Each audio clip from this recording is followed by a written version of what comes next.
자, 오늘의 말씀의 제목은 신앙의 핵심을 잘 붙들면은 다른 것들은 다 따라옵니다.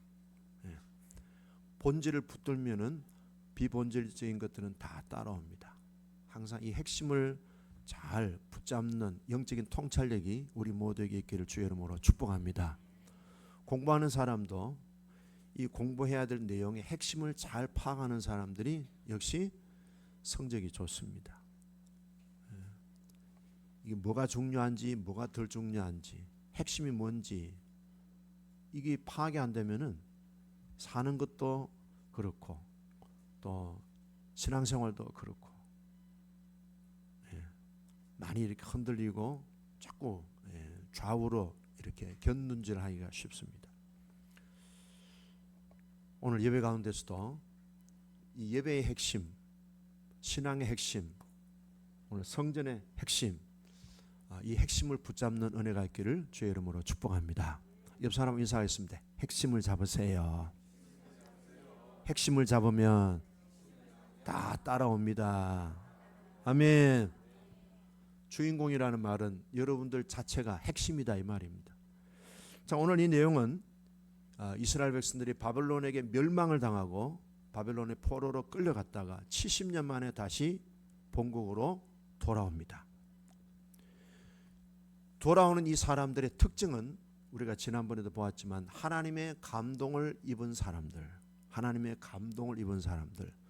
조금 더 쉽게 얘기하면요, 성령의 감동, 영적인 감동을 받은 사람, 그런 사람들이 바벨론이라고 하는 그 화려한 도시와 세계 최고의 강대국이었던 나라 바벨론에서 미련 없이 조국 땅으로 돌아왔습니다.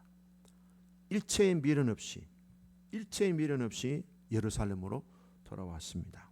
이것이 하나님의 감동을 받은 사람의 특징입니다. 우리는 감동을 따라 움직이고 감동을 따라 결단하고 감동을 따라 또 우리는 선택을 합니다. 바벨론이라고 하는 그 당시는 세계 최강의 나라였지만 또 최강의 나라다 보니까 경제적으로도 문화적으로도 굉장히 첨단 그런 환경이 있잖아요. 그런데 이스라엘 백성들은 그런 첨단 환경을 다 뒤로하고 무너진 초토화된 예루살렘으로 돌아온다는 것은 쉬운 일이 아니죠. 저는 이것을 또 우리가 이 세상 살이에 그렇게 우리가 아무리 호화롭고 아무리 이 세상 살기가 좋더라도 주님이 가자 하면은 우리는 천국으로 갈 수 있는 그런 마음의 준비가 항상 되어 있어야 되겠습니다. 저녁에 친구들하고 한참 놀다가 아무개야 밥 먹으러 와라 그러면 어떻게 합니까? 다 털고 딱지도 접어놓고 뭐 땅 따먹기도 하잖아요, 그죠? 하다가 엄마가 부르면은 네 하고 놀던 거 다 뒤로 하고 집으로 가서 밥 먹고 숙제하고 자고 그럽니다. 주님이 오라 하면은 우리는 다 미련 없이 아멘 주님 하고 주님이 부르시는 천국으로 입성하게 되기를 축복합니다. 근데 이 사람들이 바벨론에서 딱 중심이 하나였습니다. 하나님을 사랑하는 마음으로 살았던 사람들은 하나님의 감동이 임했습니다. 하나님에게 대해서 열린 사람들은 하나님의 감동이 임하게 됩니다. 또한 이 사람들은 하나님을 사랑하는 마음으로 하나님의 인도하심을 따라 묵묵히 그 길이 고생이든 넓은 길이든 뭐 형통한 길이든 불통한 길이든 상관하지 않고 마이 웨이 합니다. 자기 길을 가는 거죠. 자, 이 사람들이 이제 백성들이 모여가지고 어느 정도 이제 먼 보통 보면은 바벨론에서 예루살렘까지 오는데 한 3개월 정도 걸립니다. 그 먼 이제 긴 여행을 마치고 이제 예루살렘에 왔을 때 이 사람들이 이제 일곱째 달입니다. 일곱째 달이니까 7월 달입니다. 7월 달에 이 사람들이 예루살렘으로 다 모여들었습니다. 그러니까 예루살렘 돌아온 지 얼마 안 됐는데 이 사람들이 뭘 했느냐? 일곱째 달에 예루살렘에 모여서 모여서 2절 마지막에 보면은 번제를 드렸고 율법을 따라 번제를 드렸습니다. 자, 번제를 드리고 3절에 보면은 초막제를 지켰고 6절에 보니까 일곱째 달 초하루부터 그랬습니다. 7월 1일입니다. 유대인 달력으로 치면은 일곱째 달이니까 7월 초하루 7월 1일입니다. 자, 7월 달에 이렇게 모인 것은 이스라엘 백성들이 7월 달에 세 가지 절기가 있습니다. 나팔절이 있고 그 다음에 대속죄일이 있고 그 다음에 장막절이 있습니다. 이 세 가지 중요한 절기가 7월 달에 세 가지로 집중되어 있어요. 이스라엘 백성들이 그렇게 절기를 지키기 위해서 모였습니다. 첫 번째 그들이 지킨 것은요, 7월 1일 날 나팔절입니다. 매달 첫날은 이스라엘 백성들이 나팔을 불렀습니다. 자, 이 나팔을 부는 7월 1일은 우리로 하면은요, 새해 1월 1일을 우리 달력은 그렇습니다. 그러니까 7월 1일 날 나팔을 부는 것은 새해 첫날의 나팔을 분 것이다 라고 볼 수 있겠죠.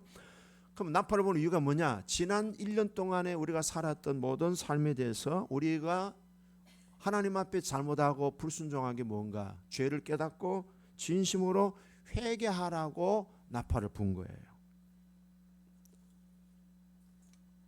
한 해를 마무리할 때 회개로 마무리하는 거죠. 그리고 이제 새로운 한 해를 맞이하면서 이 새해에는 하나님 앞에 경건하게 하나님의 뜻대로 살겠다는 결단을 하게 하는 나팔을 붑니다. 그리고 이 나팔의 의미는 앞으로 9일이 지나면은 10일이 지나면은 7월 10일 날 대속죄일이 있습니다.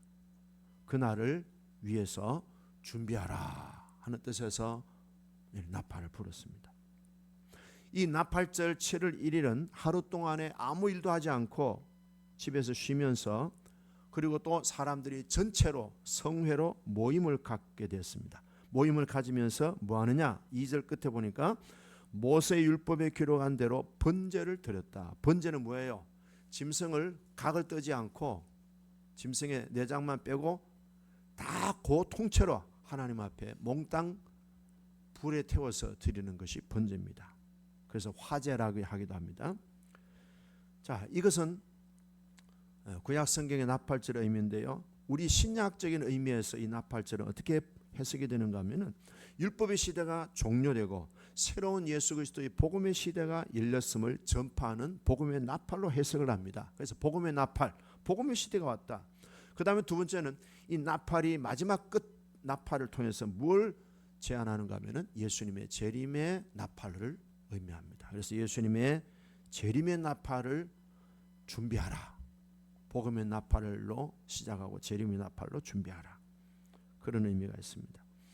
그 다음에 10일이 지나면은 7월 10일 날 레위기 23장에 보면은 전 국민이 이스라엘 전 국민이 자신을 괴롭게 해가지고 하나님께 회개하는 날입니다. 공식적으로 회개하는 날이에요.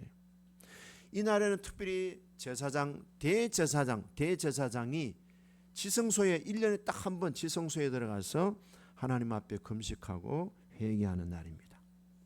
모든 일을 중단하고 오직 하나님께 회개하는 일에만 집중하는 날이 7월 10일이었습니다. 그래서 이스라엘 공동체는요, 이 날에 스스로 괴로워하고 회개하지 않는 백성은 다 쫓겨납니다. 9일 저녁부터 10일 저녁까지 하루. 우리도 신앙생활하면서 때때로 이런 개인적인 시간이 참 필요하겠죠. 공식적으로도 뭐 좋겠고 1년에 하루 정도 철저하게 회개하고 하나님 앞에 잘못된 것들을 정리하고 새롭게 주의 뜻을 이루기 위한 결단의 시간 참 필요한 것 같습니다. 그 다음에 세 번째는 끝으로 장막절이 있습니다. 7월 15일부터 21일까지 7일 동안 지납니다.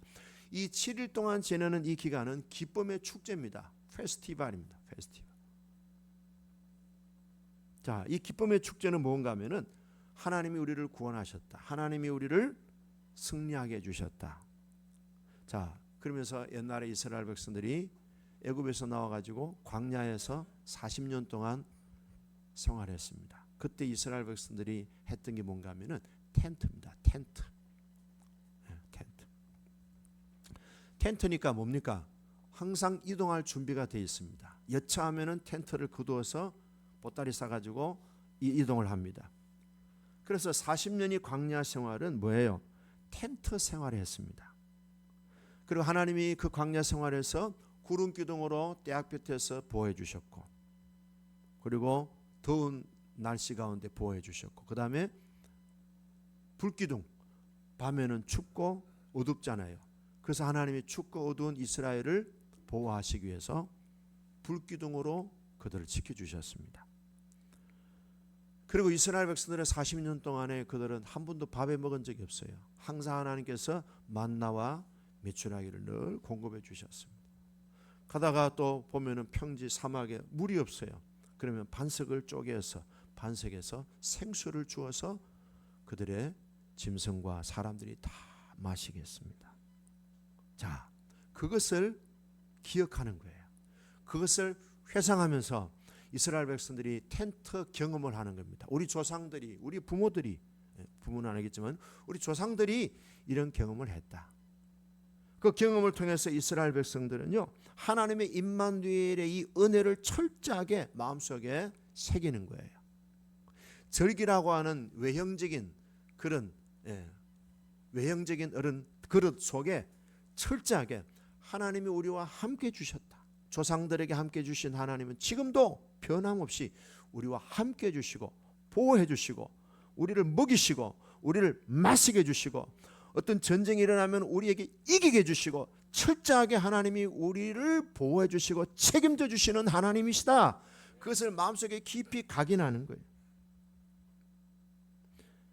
그래서 7일 동안에 하나님의 은혜를 묵상하고 그것을 기억하고 마음속에 되새기면서 느끼는 감정들이 뭐예요? 기쁨이잖아요. 기쁨. 그리고 뭐예요? 축제예요. 그리고 거기서 뭐 음식도 서로 나누고 물건도 서로 나누고, 그렇게 축제 페스티벌을 7일 동안 지내는 거예요. 그 다음에 또 이 장막절에는요, 무슨 계절하고 맞는가 하면은 가을 수확에 대한 감사가 있어요. 한 해 동안 거두어들인 곡식, 포도, 올리브 등 이 곡식들을 다 모아가지고 어디에다 보관합니까? 창고에다가 보관합니다. 겨울 동안에 먹기 위해서. 그래서 한 해 동안 하나님께서 우리에게 곡식을 잘 자라게 해주시고 짐승들 잘 보호해 주시고 질병 없이 포도, 올리브 여러 가지 곡식들을 하나님의 은혜입니다. 감사합니다. 그러면서 이때는 이렇게 하라고 했습니다. 너희의 하나님 여호와 앞에서 7일 동안 즐거워할지어다. 7일 동안 즐거워할지어다. 자, 기독교적으로 이 장막절의 의미가 뭐냐? 이 장막은 보호하는 기능이 있잖아요.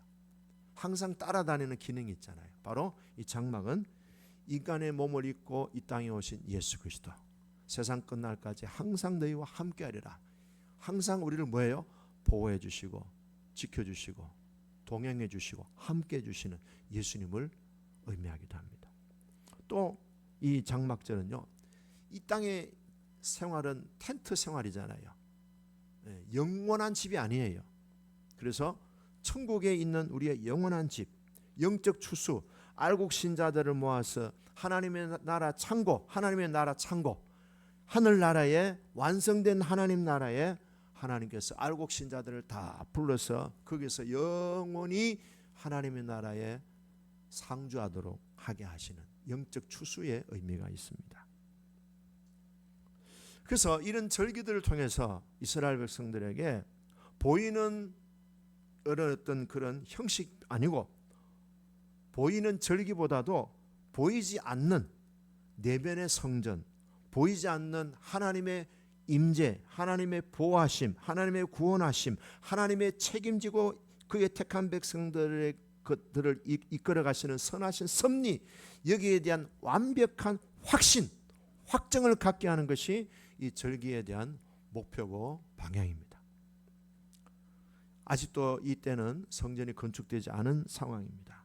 그래서 하나님이 뭘 준비하게 하시는가 하면은 보여지는 성전보다 보이지 않는 여러분들의 내면의 성전을 구축하는 것이 더 중요하다는 거예요. 그게 뭐예요? 신앙의 핵심이고 성전의 핵심이다.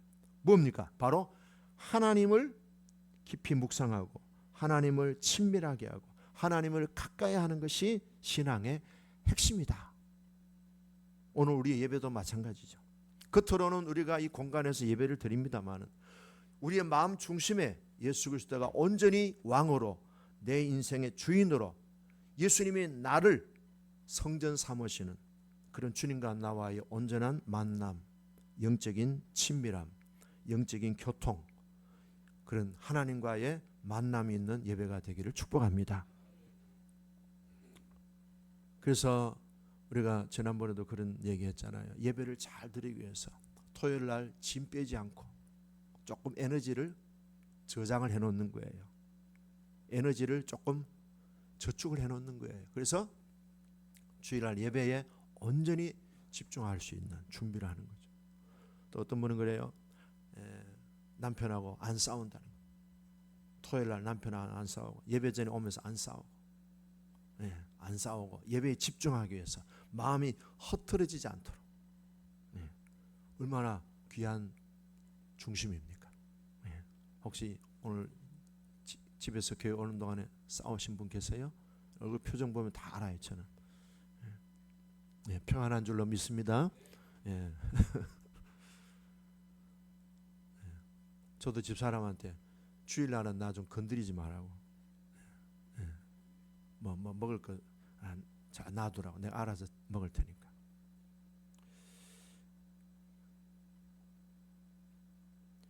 이스라엘 백성들이 이 절기를 지키면서 옛날에 우리 조상들이 광야 생활처럼 하나님께서 나에게도 동일하게 우리 조상들과 똑같이 나에게도 동일하게 구름 기둥으로 불 기둥으로 보호해 주시고 추우면은 데펴 주시고 더우면은 시원하게 해 주시고 시원하게 하늘의 에어컨이 구름 기둥이 하늘의 에어컨 구름 기둥 하늘의 히터가 뭐예요? 불 기둥이에요. 하나님이 만드신 거예요. 그리고 먹을 것이 없으면은 만나를 주시고 고기가 먹고 싶다니까 메추라기를 주시고 물이 없으니까 반석을 쪼개가지고 생수를 공급해 주신 그 열조에게 은혜를 주신 하나님은 지금 이 현재를 살아가고 있는 나에게도 동일하게 먹게 해주시고 보호해 주시고 데펴 주시고 히터도 틀어주시고 에어컨도 틀어주시고 심지어는 옷도 안 닳게 해주시고 신발이 안 닳게 해주시고 애굽에서 나온 신발을 가나안 땅에 들어갈 때까지 신었다는 거죠. 그것을 확신하게 하는 것이 뭐예요? 이 예배의 핵심이다 이 말이에요. 그래서 우리는 이런 찬송할 수 있습니다. 내 모든 형편 잘 아는 주님 널 돌보아 주실 것을 나는 확실히 아네. 149장 약할 때 강함 대신에 약할 때 강함 대신에 나의 보배가 되신 주 나의 모든 것. 149장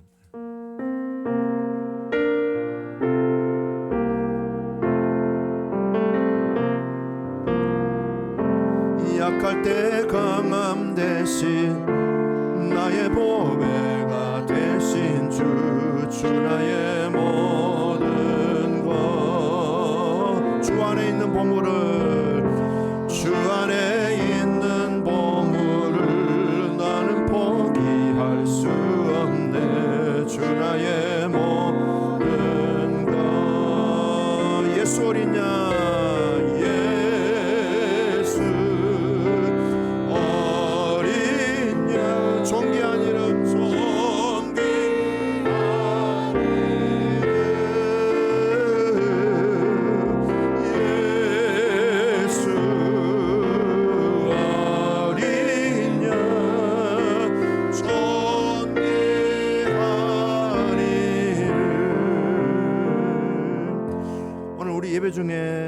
예배 중에 주님을 깊이 생각하신다면 모든 염려를 주님께 맡길 수 있습니다. 그리고 맡기다 보니까 우리에게 평안이 있고 힘이 오고 지혜가 오고 능력으로 드높여지게 됩니다. 교회 오기 전에는 근심의 보따리, 염려의 보따리 엄청나게 가지고 오잖아요. 예배를 통하여서 하나님께서 두려워 말라, 근심하지 말라, 염려하지 말라, 미리 앞당겨서 부정적으로 예상하지 마라. I am with you. 내가 너와 함께한다. 내가 너를 도와줄 것이다. 내가 절대로 너를 떠나지 않는다. 너는 내 안에 내 손에 손바닥에 송금 같은 존재다. 너희 부모가 너를 잊고 너를 잊을지라도 나는 절대로 너를 잊지 않는다. 이 내용으로 묵상하시면은 근심보따리 들고 가요, 놔두고 가요? 할렐루야. 오늘 다 풀어놓고 가시기를 축복합니다. 또 아까워가지고 아이고 이거 저로 흐르고 가야지 하고 집에 들어가지 말고. 아멘. 자, 우리가 예배를 드리면서 예배를 드리기 전에 무엇을 묵상하십니까? 무엇이 우리에게 큰 묵상 제목이 되고 있습니까? 어떤 분은 의사의 진단서가 될 수도 있을 겁니다. 의사가 하는 말이 너무 마음속에 묵상을 깊이 하게 만들 수도 있습니다. 통장의 잔고가 우리의 묵상의 제목이 될 수도 있고, 야, 나는 실력이 별로 안 좋은데 자기의 성적 좋지 않은 것에 대해서 묵상하는 사람들도 있을 것입니다. 야, 유튜브 보면 요즘 맨날 선거문제, 야, 이 나라가 도대체 어떻게 될 것인가, 세상에 암울한 뉴스들도 있어요. 우리 자녀들에 대한 불투명한 진로에 대해서 우리가 묵상할 수도 있고요. 앞뒤가 꽉 막힌 환경을 묵상할 수도 있고요. 또 꼬인 인간관계에 대해서 풀어지지 않는 그것 때문에 묵상할 수도 있고요. 해답이 보이지 않는 막막함 때문에 우리가 묵상할 수 있습니다. 이 모든 것들은 다 어디서 오는 거예요? 세상으로부터 오는 거예요. 아니면 자기 안에 있는 감각으로부터 오는 거예요. 우리는 감각을 따라 살아갑니까? 영을 따라 살아갑니까? 할렐루야. 감각은 끝없이 어두워요. 감각이 주는 마지막 결론은요, 죽음이에요. 인간의 감각적인 안테나를 세우면요, 믿음은 자꾸 쪼그라들고요, 우리 마음속에 불안과 두려움과 염려와 걱정근심이 쌓이면서 결국엔 뭐예요? 도망가는 거예요. 도피하는 거예요. 블레셋하고 지금 이스라엘이 이제 전쟁하려고 대치하고 있어요.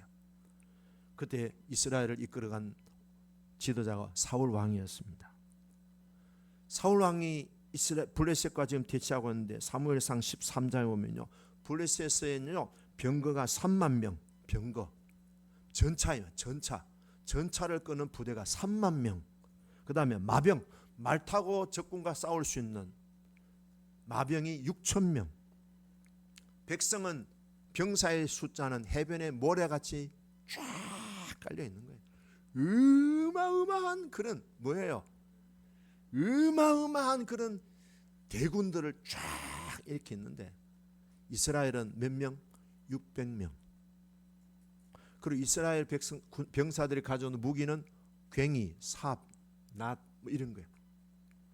칼과 창은 사울 왕하고 아들 요나단만 칼과 창을 가졌고, 다른 병사들은 다 꽃괭이, 삽, 뭐 도끼 이 정도예요. 블레셋은요 최정예 부대와 첨단 무기를 가지고 있는 거예요. 숫자를 봐도 이거는 게임의 기억자도 안 되는 거예요. 이스라엘은 600명. 전부 다 벌벌 떨고 순간 기회만 생기면 도망가기 바쁘고 그런 상황입니다. 그런데요, 이때 한 명이 나타났습니다. 몇 명이 나타났다고요? Only one. 한 명이 나타났어요. 그 한 명이 어디 있어요? 네, 여기 있어요. 저는 최고 사람을 믿습니다. 자, 한 명, 사울의 아들 요나단이 다 지금 전부 다 무기력하게 좌절과 절망 중에 있는데, 요나단이 어떻게 합니까? 여호와께서 우리를 위하여 일하실까 하노라. 이 선포가 중요해요. 우리는 우리에게 어떻게 적용하면 좋겠어요? 여호와께서 나를 위하여 일하실까 하노라. 자, 따라합시다. 여호와께서 나를 위하여 일하실까 하노라. 자, 그 다음에 선포가 중요합니다. 여호와의 구원은 사람이 많고 적음에 달리지 아니하였느니라. 사람의 많고 적음은 뭘 말하는 거예요? 우리 인간적인 상황을 말하는 거예요. 우리 육체적으로 병이 얼마나 깊으냐, 통장에 잔고가 얼마나 있느냐, 뭐 실력이 얼마나 있느냐 없느냐, 이것이 우리의 구원, 우리 인생의 승리를 결정짓는 요소가 아니다는 거예요. 우리 인생을 승리하게 만들고 우리 인생을 정말 복되게 하는 그 모든 주체와 승리는 내 능력과 내 안에서 나오는 게 아니고 위로부터 부어진다 이 말이에요. 그래서 요나단은요, 여호와께서 우리를 위하여 일하실까 하노라, 여호와께서 나를 위하여 일하실까 하노라 선포했어요. 여호와의 구원은 사람이 많고 적음에 달리지 않았느니라. 가자 해가지고 쳐들어갔어요. 여러분 그 장면을 한번 연상해 보세요. 상상해 보세요. 해변에 모래알같이 많은 블레셋 군대들이 쫙 해변에 해변가 가보셨어요? 안 가보신 분들이 많죠. 꼭 이번 주에 해변가 한번 가보세요. 안 되면 저게 뭡니까? 어디죠? 무의도로도 가보세요. 김비 주사님 자주 가시니까 혹시 가다가 만나가 점심 사주실 수도 있으니까 무의도 가보세요. 해변의 모래알 얼마나 엄청난 인파 아닙니까? 근데 요나단하고 딱 두 명이 가는 거예요. 여호와께서 나를 위하여 우리를 위하여 일하실까 보다. 하나님의 구원은 사람의 많고 적음에 달리지 않았느니라. 의사가 어떻게 판정하든지 학교에서 몇 등 하든지 상관없는 거예요. 노 프라블럼. 그래가 요나단이 갔는데요, 희한한 일이 일어났습니다. 가니까 블레셋 병사가 퍽 쓰러지는 거야. 누가 한 거예요? 그래요. 우리는 믿음으로 가면 되고 일은 누가 하신다고요? 가니까 병사가 퍽 쓰러지는 거예요. 부관이 옆에 가다가 푹 찌르고 또 하다가 푹 쓰러져. 요나단이 가면은 병사들이 막 두두두둑 다 쓰러지는 거예요. 그래서 20명이 죽었어. 나중에는요, 블레셋 사람들 저것끼리 찌르고 칼로 베고 야단 났는데 사울 왕이 그걸 보고 돌격해가지고 그날 전쟁에 멋지게 승리를 한 거예요. 그래서 마지막에 그 결론은 이렇게 나옵니다. 여호와께서 그날에 이스라엘을 구원하심으로. 누가 구원을 선포했습니까? 요나단이 여호와께서 우리를 구원하실 것이다 했더니 여호와의 이스라엘을 구원하심으로 전쟁에 이기느니라 그랬어요. 여러분, 환경을 묵상하지 마시고 자신의 처지를 너무 깊이 거기에 기준을 두지 마시고 하나님의 약속, 영이신 하나님의 말씀을 묵상하시면은 영이 강해집니다. 영이 강해지고 영이 살면 영의 본질 되시는 하나님으로부터 지혜가 임합니다. 권능이 임합니다. 치유가 임합니다. 사랑이 임하게 됩니다. 그리고 감동이 임하게 됩니다. 세상을 이기는 믿음이 부어지는 거예요.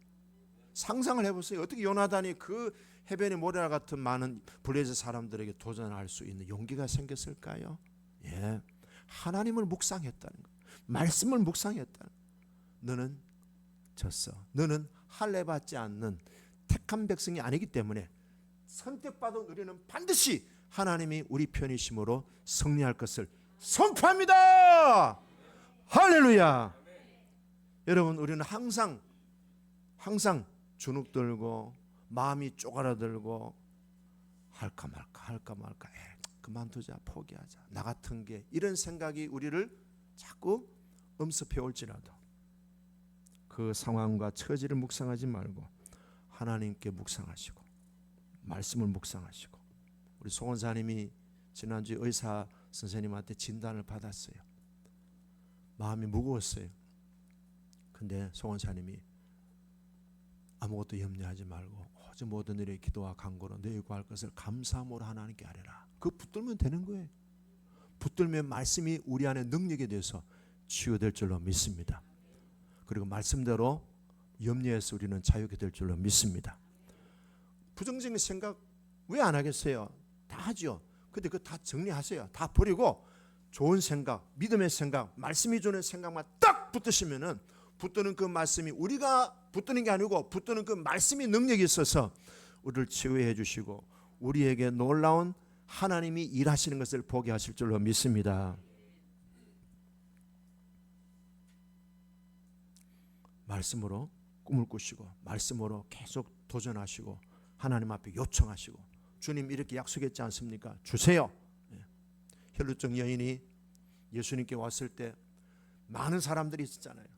이 여자는 12년 동안 혈루증으로 고생했어요. 재산 다 팔았어요. 있는 거 없는 거 다 팔았는데도 하나도 효과가 없었어요. 결국은 이 여자가 예수님의 소문을 듣고 내가 예수님의 옷자락을 만지기만 하여도 병이 나을 줄로 믿습니다. 이 믿음을 가지고 예수님 옷자락을 만진 거예요. 여러분, 그때 예수님 옷자락을 만진 여자는 이 여자 하나밖에 없어요. 제자들도 안 만졌어요. 아무도 예수님 옷자락 안 만졌어요. 근데 이 여자가 특별하게 예수님 옷자락만 만져도 나을 것의 능력이 나한테 흘러서 나을 것을 나는 믿어 하고 그 사람들을 제끼고 예수님 앞에 와서 살짝 옷자락 만졌을 때 그렇죠? 믿음대로 된 거예요. 그래서 예수님 뭐라 했어요? 여자야 내 믿음이 크도다. 내 믿음대로 될지어다.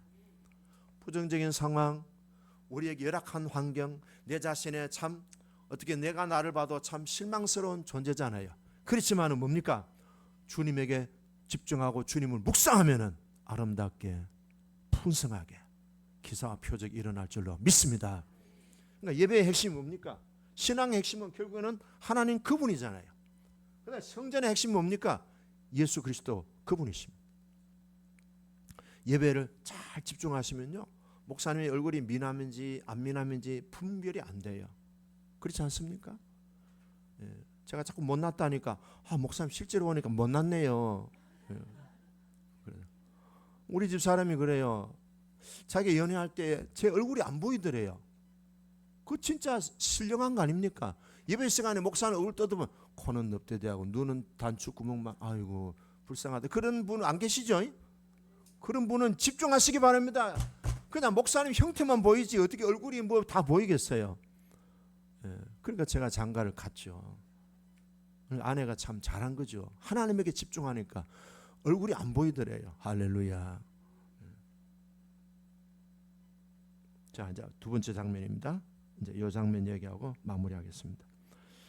자, 이제 성전을 건축하는데 이 사람들이 70년 동안 성전 건축에 대한 갈망과 소망을 가지고 이제 왔는데 이제 성전의 기초를 이제 작업하는데 뭐 형편없잖아요, 그죠? 뭐 나라가 초토화된 상황이 뭐가 있겠어요? 그런데도 이제 나름대로 최선을 다해서 성전의 기초 공사를 하는데 두 종류의 반응이 나타난 거예요. 11절에 보시면은 뭡니까? 11절에 보니까 사람들이요 성전의 기초를 놓을 때 제사장들이 예복을 입고 나팔을 들고 재금을 들고 다윗의 규례대로 여호와를 찬송합니다. 11절 읽어볼까요? 시작. 찬양으로 화답하며 여호와께 감사하여 이르되 주는 지극히 선하심으로 그의 인자하심이 이스라엘에게 영원하시도다 하니 모든 백성이 여호와의 성전 기초가 놓임을 보고 여호와를 찬송하며 큰 소리로 우와 즐거이 불렀어요. 근데 그런 사람들이 있는가 하면 또 다른 사람이 있어요. 12절 시작. 제사장들과 레위 사람들과 나이 많은 족장들은 첫 성전을 보았으므로 이제 이 성전의 기초가 놓임을 보고 대성통곡하였으나 여러 사람은 기쁨으로 크게 함성을 지르니. 대성통곡한 사람들은 누구예요? 나이 많은 사람들이에요. 바벨론의 포로로 끌려오기 전에 이미 예루살렘의 성전이 화로웠던 것을 알고 있는 기억하고 있는 사람 다 나이 많은 사람들이에요. 근데 이 찬양하는 사람들은 누구예요? 젊은 사람들이에요. 자, 이 성전의 기초를 보고 두 종류의 반응이 나옵니다. 젊은 사람들은 찬양을 합니다. 뭐 옛날에 뭐 화려했든지 말든지 지금 성전이 세워진 그 소리 내서 만족하고 기뻐하고 감사하고 즐거워합니다. 그런데 옛날 사람들은 뭐예요? 아이고 이것도 성전이라고 꼬라지하고는 이런다고. 이 둘 중에 어느 팀이 옳게 보입니까? 역시 젊은 세대 편이시네요. 늙은 세대는 없어요? 나 때는 말이야. 근데 이 두 그룹이 어떻게 됩니까? 싸워요. 같이 나중에는 성전을 건축해요. 같이 해요. 여기서 세대 간의 통합이 이루어지는 걸 볼 수 있습니다. 자, 우리는 이 내용을 통해서요, 하나님을 찬양한 이 젊은 그룹들을 보면요, 이 사람들은 뭘 보았습니까? 건물을 보았어요, 사이즈를 보았어요, 화려함을 보았어요, 인테리어를 보았어요. 그냥 성전 건축, 하나님이 우리와 함께 하신다는 성전의 건축 그 자체를 기뻐하는 거예요. 그 사실은 뭐예요? 하나님으로 인하여 기뻐하는 거예요. 그렇죠? 근데 노인들은 뭡니까? 옛날에 화려한 성전에 비해서 지금 성전 보니까 이거는 게임이 안 되는 거예요. 아이고 이것도 성전이라고. 아이고. 그러면서 뭐예요? 통곡을 했다는 거예요. 근데 하나님의 진단은 뭔가 하면요, 학개서 2장 7절 9절에 보면요, 하나님 이렇게 말씀하셔요. 이 성전의 나중 영광이 이전 솔로몬 영광보다 크리라. 내가 이곳에 평강을 주리라 그랬어요. 자, 하나님은 뭘 보셨어요? 규모를 보셨어요? 중심을 보셨어요? 그렇죠. 그럼 성전의 핵심은 뭐예요? 하나님으로 인하여 기뻐하는 그 중심을 하나님이 기뻐하시는 거예요. 성전의 규모가 좀 어설프고 좀 초라하게 보여도 거기서 여호와로 인하여 기뻐하는 그런 중심을 하나님이 기뻐하신 거예요. 이렇게 기뻐하고 즐거워하는 이 사람들의 중심이 하나님께 연락되니까 옛날에 그 화려한 성전 끝났어요. 이제는 그런 건물 중심의 화려한 그런 외적인 건물 규모가 하나님의 임재가 있는 게 아니더라는 거예요. 그것도 무너졌잖아요. 아무리 초라하든 간에 아무리 예배당 평수가 좁아도 3층 건물이고 임대 건물이고 전세 건물이고 하더라도 하나님의 영광 임재한다면 그것이 하나님 뭘 주셔요? 평강을 주리라. 그러니까 중요한 것은 예배의 중심이 되시는 하나님의 영광이 우리 성전에 머무르느냐 하는 것이 중요한 거예요. 할렐루야. 그러면 우리는요 여호와의 구원하심은 수가 많고 적음이 있는 게 아니다.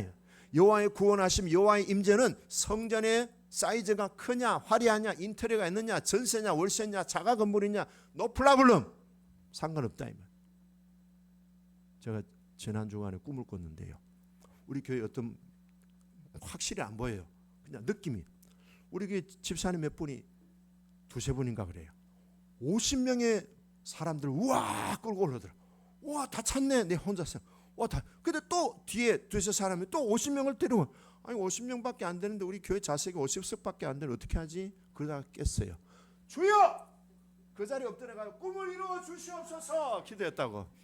물론 개꿈도 꾸지요. 나쁜 꿈도 꾸지요. 근데 좋은 꿈을 취하면 되잖아요. 왜 자꾸 나쁜 꿈을 묵상하세요? 좋은 꿈을 묵상하시기 바라요. 환경을 묵상하고 자신에 대해서 묵상하지 말고 하나님 그분을 묵상하면은 그분이 영으로 우리에게 임재해 주시면은 우리 안에 하나님의 영의 본질이신 그분을 통해서 치유와 회복과 부요함과 풍성함과 강건함과 여호와의 부흥의 역사가 일어날 줄로 믿습니다. 이 핵심을 항상 붙들고 살아가는 우리가 되기를 축복합니다.